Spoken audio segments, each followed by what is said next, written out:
Hello guys, so in this particular video I'm going to be talking about how you can be able to find apartment in China. Whether you are a student, someone who is working, and then you are relocating from your city to another city, and then you just don't know how can I be able to find apartment, or you're a bit worried, then this particular video is for you. And also I'm going to also be sharing with you how you can be able to register your apartment. Just recently I actually moved from my old city to a new city here, and then I've been able to register my apartment as well. So I'm going to show you how I was able to get my apartment and the process I went through to be able to register it. I really hope that this really helps you. So let's just get right straight into the video. So now this video is in two parts, just like I said. The first one is how you find the apartment. Now for this one, I have four options for you. Now, the first one is online websites or apps, all right? That is online, just online. So if you're somebody who loves to get things done online, then this is the method for you to go. I have some websites such as 58.com, Andrica, and then just recently a friend of mine sent me one which is called WellC. Now, mind you, I've not checked on WellC before, but I find out that it's actually in English. So if you are someone who really wants to find an apartment and wants something that is in English, then you can check it out. I'm gonna be leaving some of the links and some of the names in the description, and I really hope that it really helps you as well. So 58.com and Andrica, I have personally used it when I was trying to find apartments some time ago, and I really think that they are really useful. You can even make some phone calls, get the contacts of the people who are having the apartments, and then you can make some phone calls there. And also the second option, if you are looking for an apartment in China, is through friends and families. Now friends and families really play a very important role in our lives, because if you have friends, we have people we can talk to and communicate to, and sometimes when we are in need, they can really help us. So if you have a friend or a loved one or a family who is in the city that you are relocating to, whether you're a student or anybody, this is the time for you to pick up the phone, give them a phone call, communicate with them that, okay, I want to move to this city, and then will you mind helping me to find an apartment? Now if this person is really willing, all right, it will really be helpful, because they can actually go there in person and check the house for you and give you, feedback on the particular house, whether it's nice or how it is, so that you can be able to trust in your friend more than you can trust in someone you don't know, or maybe just someone out there.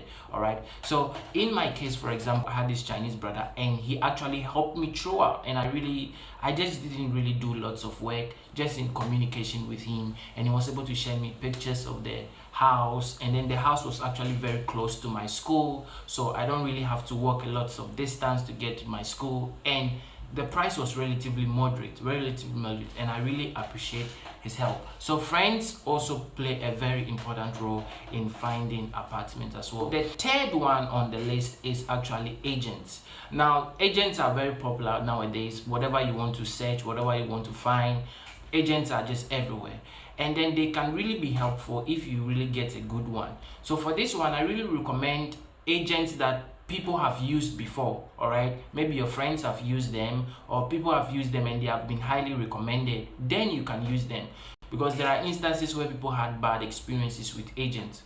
But all the same, there are also some good agencies and companies out there which do also help, in finding apartment, although sometimes they may really charge high prices and high money for it. Now the fourth one is the one where you actually, if you have the opportunity to go in person to the residential address. Now most of the time, these shelters or these residential addresses, they have, when there is an apartment that needs to be rented, or when there is an empty room or something and they want to rent it out, what they do is they have a notice board. So they get the information and they put on the notice board, and then anybody who needs an apartment can give them a phone call or talk to them.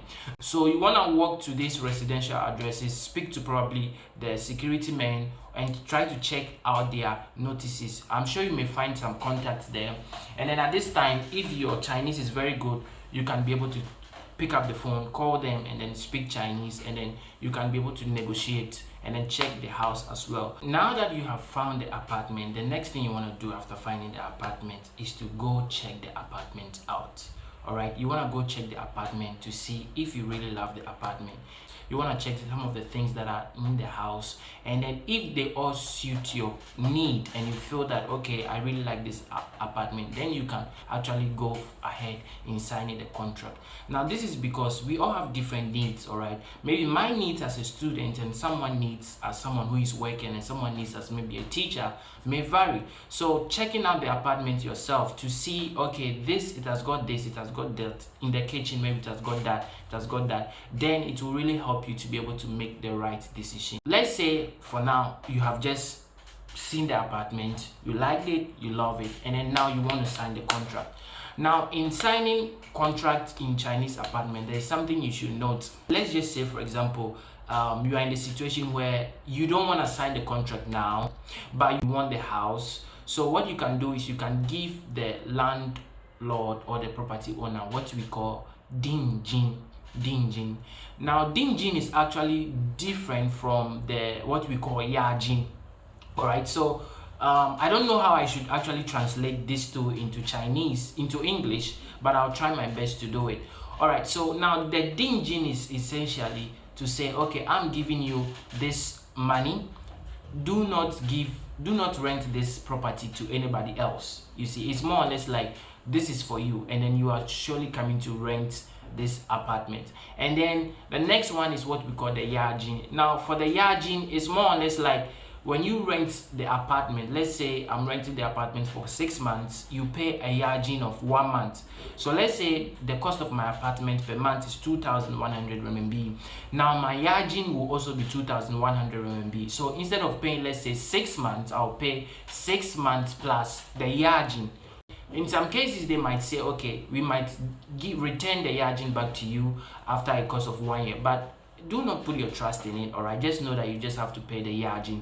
And then so the dingjin, let's say my dingjin can be, for example, in my case, I paid a dingjin of 500 RMB. You see, so the dingjin is essentially like, okay, do not give this apartment to anybody else. So during the calculation of our the money I'm giving her, she's now going to include the dingjin as part of my money. You see, so the dingjin is, you are just giving it to her, like I'm giving you something to, so okay, you hold it, and then I'm gonna surely come for the apartment. So that is what it really means. But let's just say you have checked the apartment, you have seen it, you liked it, you signed the contract. Now what you want to do right now is that you want to register with the police.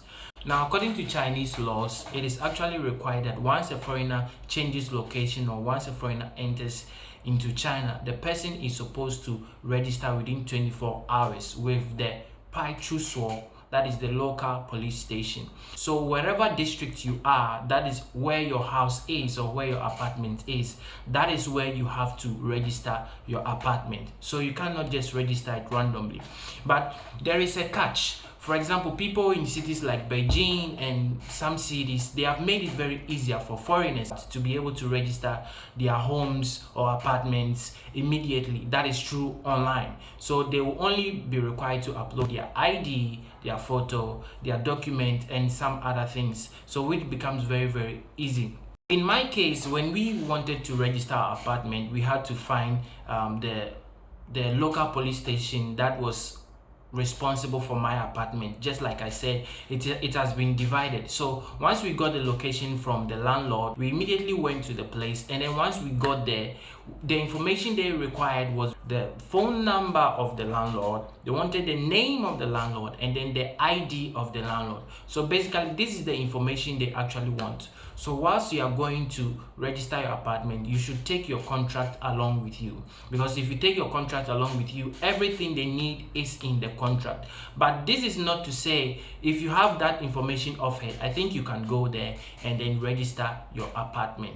And then now the next thing I want to talk about is I want to give you a tip. All right, when you are moving into a new apartment, let's say you are changing a location from one place to another, and let's say you have your items, being it your clothing, your utensils, your furniture, whatever it may be that you really want to send from your old city to your new city or your new apartment, I really recommend that you send those items in advance.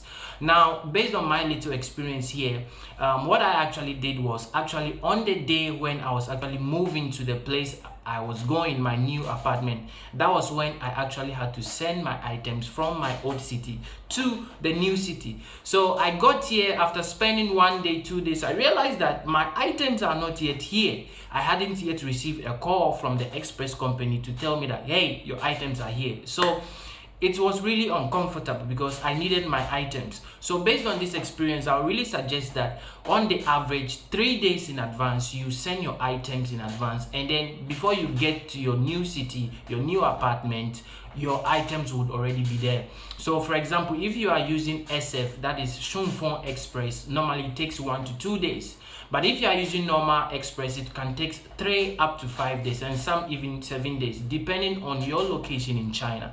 So on the average, I really recommend that you send your items, your belongings, the things that you really need 3 days in advance. But this is to say that whilst you are traveling on the journey, in your bag, your handbag, you want to carry along those things that are really dear to you. So I really hope that my little experience will really help you. This thing that people do say, that apartments that are near, let's say, schools, railways, subways, supermarkets, they tend to be very expensive. Now, the reason why sometimes these tend to be very expensive is because there are a lot of middlemen, because everybody wants apartments that are close to these areas. So because they know that let's say for example, you are the one who is supposed to rent the house, and then the landlord can be there, who is the real owner of the house, and then there may be an agent A in between, and then this agent A might also now rent this house to agent B, and then now this agent B will now finally be responsible to speaking and communicating with you. So with this long channel of communication, it creates the gap and may increase the price of the apartment.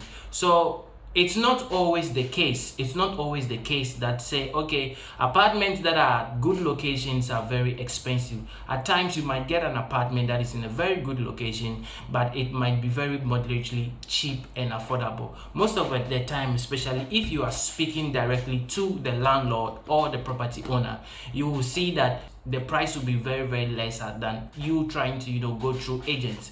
Let me know in your comments your thoughts, your experiences, anything that is related to apartments and moving and changing from place to place in China. Let me know, and I would love to hear from you. So thank you so much, and I will hope you find this video useful, and you can like, share and subscribe to anybody that needs help. Let's share and enjoy our time. See you. Bye bye.